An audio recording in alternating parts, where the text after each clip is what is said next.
السلام عليكم ورحمة الله وبركاته. أهلا بكم متابعينا الكرام. النهاردة هنعمل مع بعض زبادي الشركات، زبادي الفراولة، وكمان هستخدم معاكم مكنة الزبادي صناي، وهستخدم كوبايات مختلفة غير الكوبايات اللي جاية مع المكنة، علشان نشوف مع بعض قد ايه هي مكنة عملية ونقدر نستخدم اي كوبايات متاحة عندنا. معايا هنا لتر من الحليب، غليته وسبته لغاية ما الحليب بقى دافي زي رضعة البيبي. بعدين هصفيه بمصفى ضيقة علشان اشيل منه القشطة، علشان اخد زبادي قوامه ناعم وكريمي.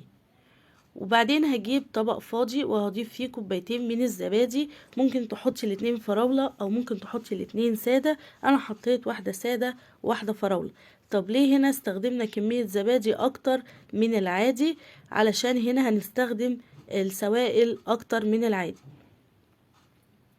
خدت شوية حليب دافي على كوبايتين الزبادي، وهقلب كويس لغاية ما يبقى القوام ناعم ومفيش اي تكتلات للزبادي.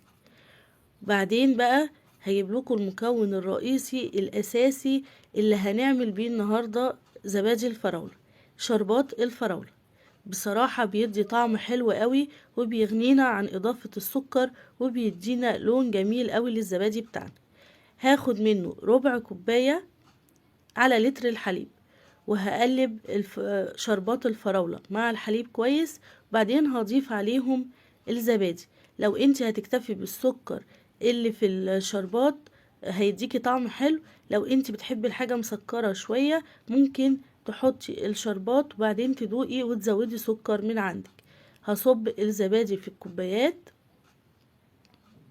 وبعدين هغطي بغطاء المكنة وهشغل المكنة بتاعتي. انا عاملة الزبادي الساعة 2، ظبطت المؤشر على الساعة 7 علشان الزبادي ياخد 5 ساعات في المكنة. وفي النهاية ده القوام بعد ما مر عليه 5 ساعات في المكنة. طبعا الكوبايات دي ملهاش غطا عندي، فهغطيها بالاسترتش الغذائي وهحطها كده على صينية او في الغطا الشفاف بتاع الماكينة، وهحطها في التلاجة. هسيبها في التلاجة لمدة 3 ساعات. وبعد 3 ساعات ده قوام الزبادي بتاعي. شايفين قوام كريمي ناعم، مش بيقع من الكوباية لما قلبتها. وكمان مدينا لون الزبادي الفراولة بتاع الشركات واحلى كمان. شايفين القوام طعمه جميل قوي. وزي ما قلتلك لو حابة تضيفي سكر بعد ما تحطي الشربات تقدري تدوقي الطعم وتحطي السكر اللي يناسبك.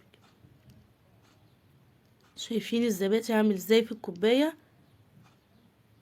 تقدري دلوقتي تعملي زبادي الفراولة لأولادك في البيت وما تشتريهوش تاني من بره. وده كان فيديو النهاردة، اتمنى انه يكون عجبكم. لو عجبكم استنى تعملوا شير ولايك للفيديو، دوسوا على زر اشتراك وتفعلوا الجرس لو حابين يوصلكم مننا كل جديد.